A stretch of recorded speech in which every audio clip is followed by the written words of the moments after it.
안녕하세요. 미니북스의 곽정민입니다.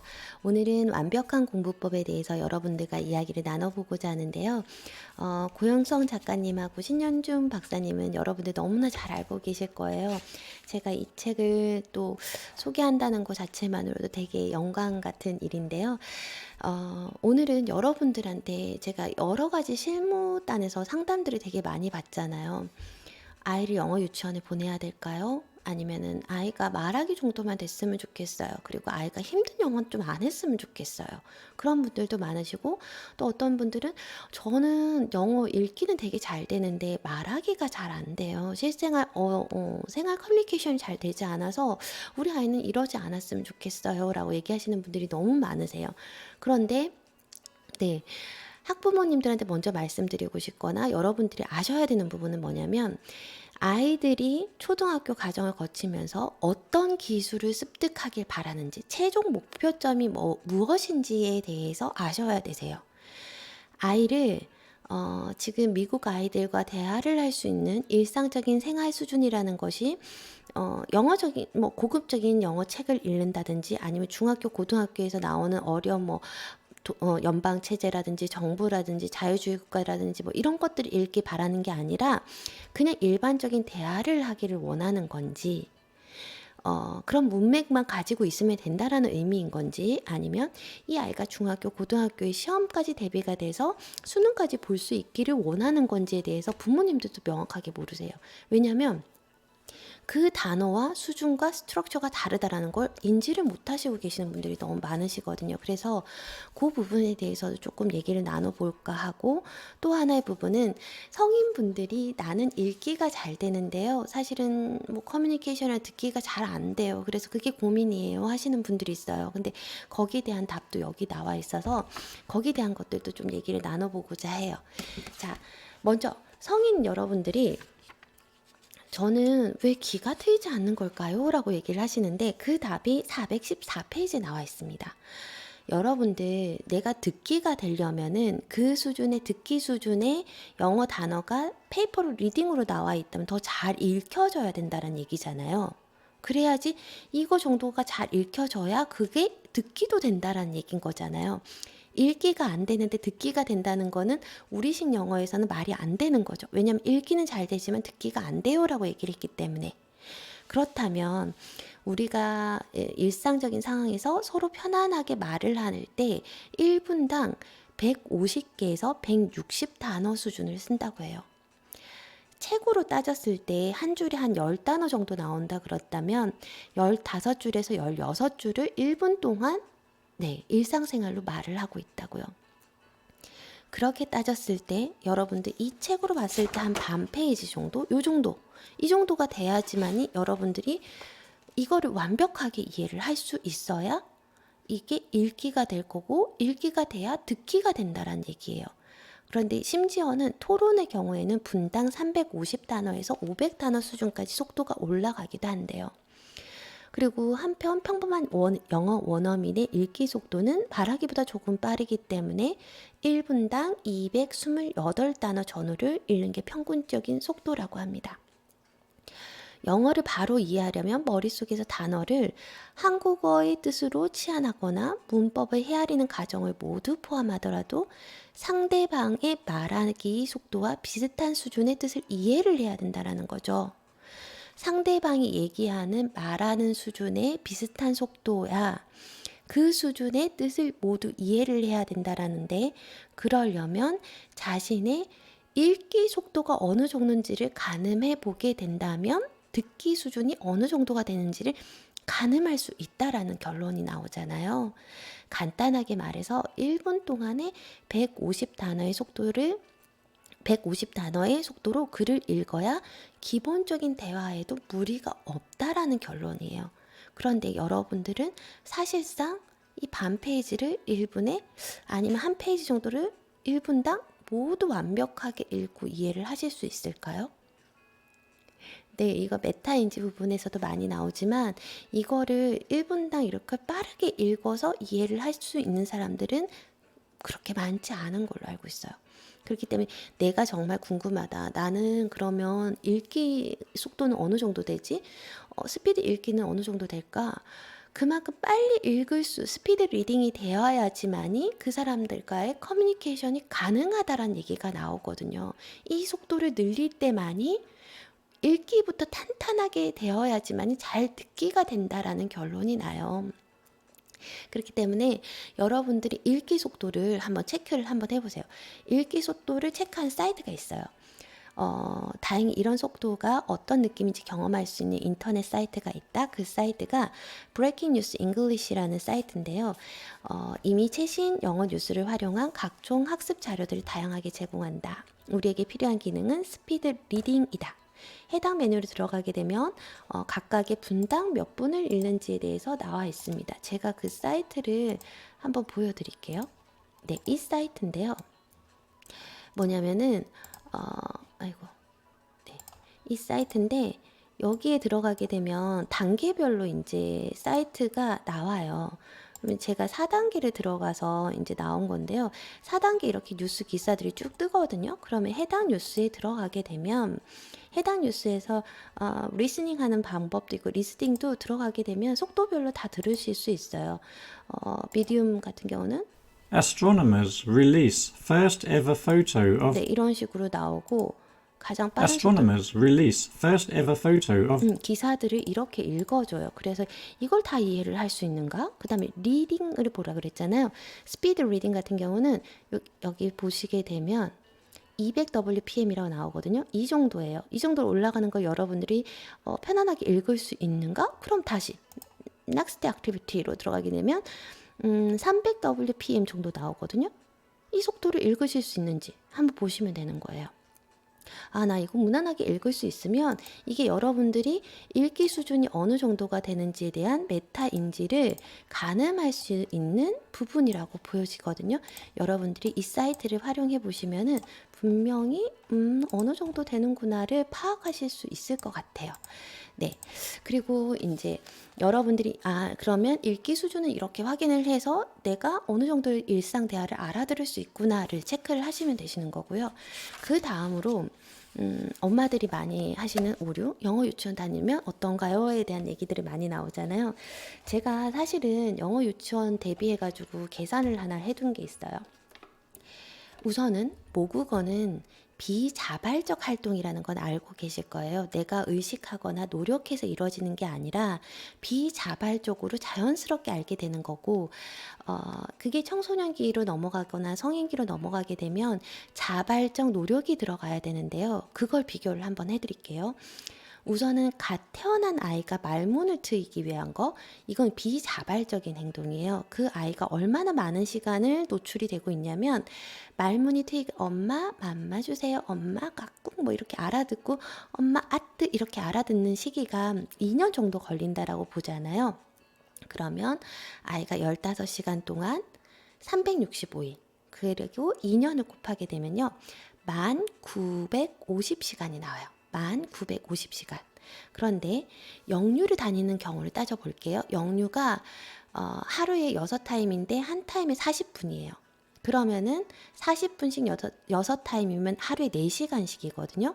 하루에 4시간씩 토요일, 일요일 다 빼고 260일을 계산을 했을 때는요. 1년 기준으로 2080시간이에요. 2080시간이면 많은 거 아니야? 라고 얘기를 하지만 5살, 6살, 7살 아이들이 수업에 집중할 수 있는 거는 단지 10%? 많아봤자 15에서 20% 정도를 집중을 한다라고 봐요. 그렇게 되면 그 10%라고 집중을 했을 때 208시간 14일이 나오고요. 집중력을 20%로 봤을 때는 416시간 28일 정도가 나옵니다. 모국어로 배웠을 때와 이게 영유를 다녔을 때 배울 때와의 시간적 차이가 어마무지하게 나죠. 2년이었을 때 1950시간이었고 영유에서 1년을 다닌다라고 쳤을 때 집중력이 10%일 때는 14일, 집중력이 20%일 때는 28일 정도가 나온다라는 얘기거든요. 이거는 제가 극단적으로 그냥 현실적으로 이 정도 되겠다라는 걸 계산을 해본 거기 때문에 명확하게 아닐 수도 있어요. 그리고 이거보다 더 많을 수도 있고 더 적을 수도 있고 집중이 높은 아이들도 있고 낮은 아이들도 있지만 제가 10% 20%하고 대강 쳤을 때는 이 정도 양이라고요. 비교는 어느 정도 되는지 아시겠죠? 그런 상황에서 아이들이 영유를 다닌다? 그렇게 해서 뭐 수능을 대비를 하고 이 정도에 될 수 있다? 그렇지는 않아요. 다른 아이들에 비해서 문장을 구성할 수 있고 발음이 좀 좋기는 해요.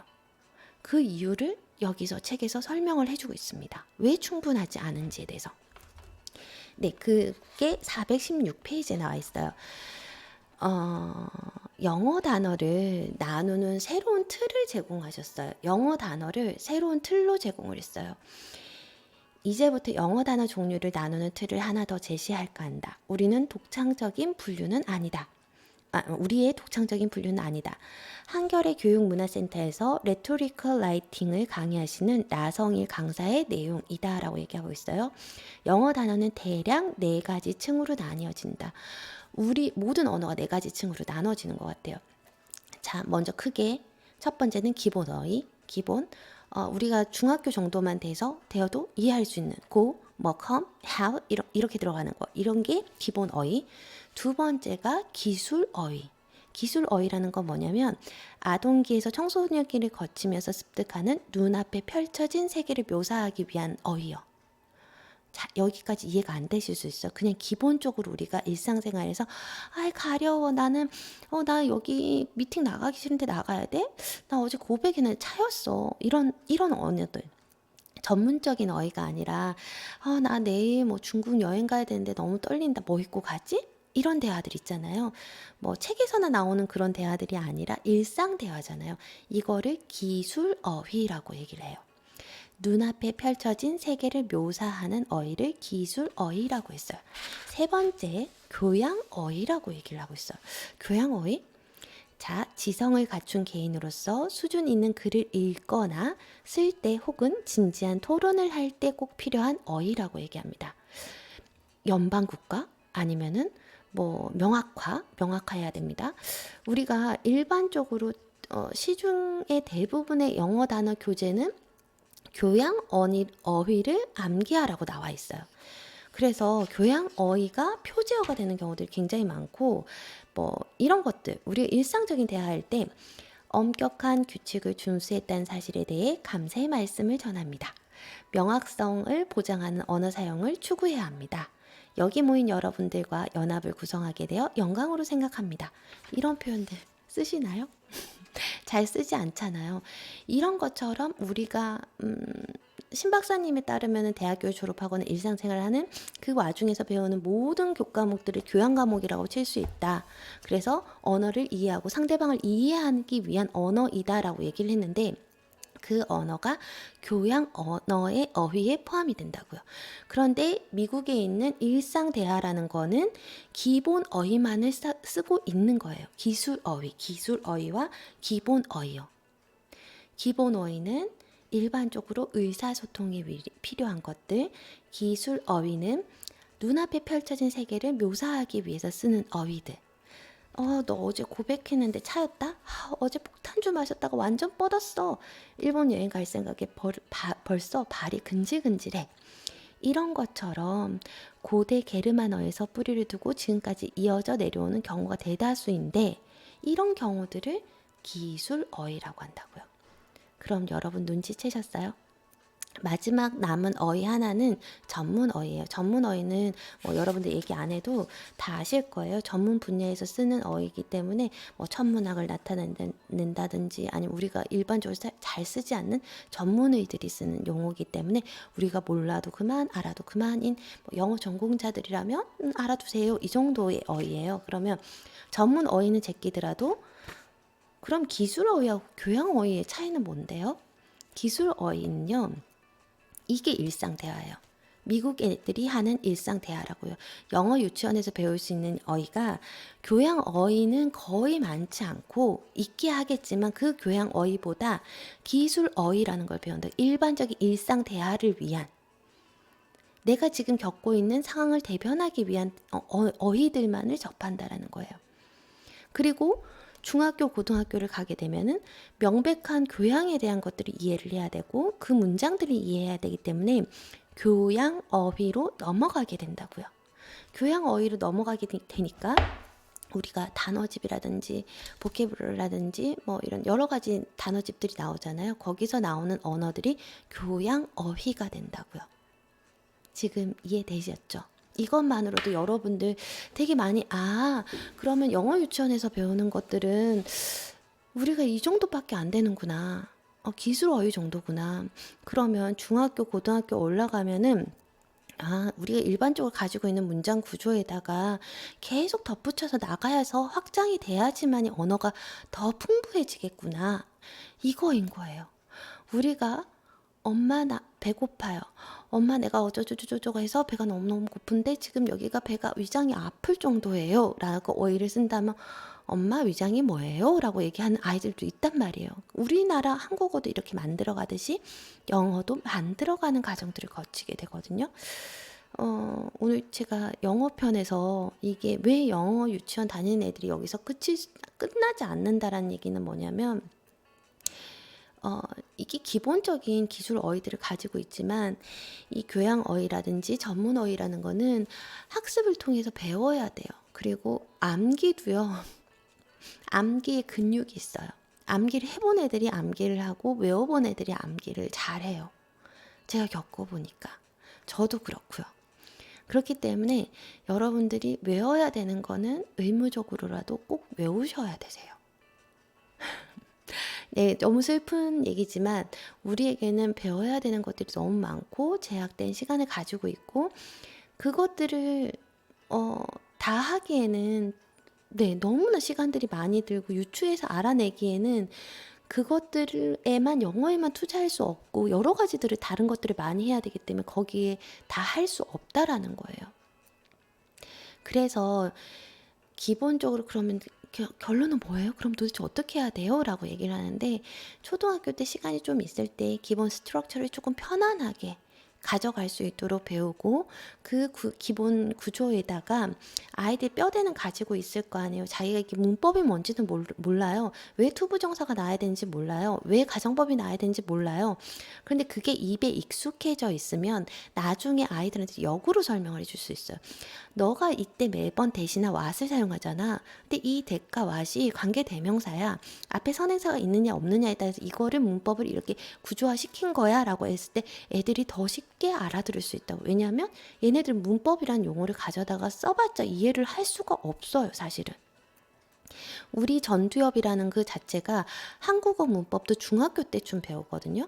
그래서 관계 대명사라든지 심지어 전치사, 조사, 주어, 형용사 이런 품사에 대한 것도 이해를 못하고 있는 경우들이 너무 많아요, 사실은. 그렇기 때문에 문법이라는 것이 필요 없는 게 아니고요. 문법이라는 그 구조를 문법 자체로 외우는 게 아니라 문장 자체로 해서 외우시는 거예요. 아이들도 사실은 문법이라는 걸 알려주는 게 아니라 이 문장을 먼저 가져가고 그 다음에 네가 알고 있는 게 이런 문법에 해당이 돼.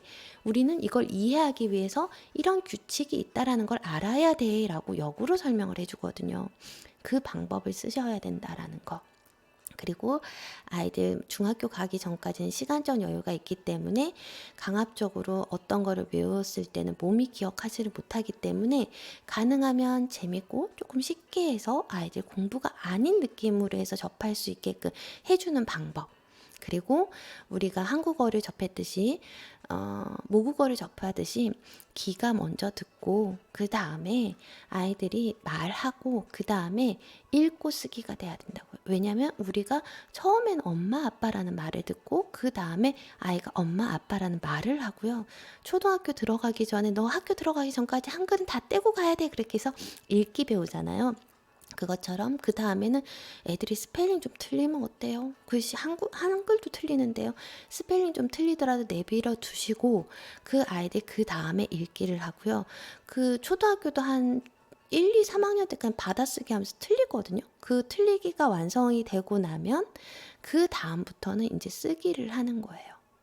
그 순서대로 아이들에게 영어 교육을 시키셨을 때 가장 효과적으로 부담 없이 죽을 때까지 가져가는 단어가 돼요. 언어가.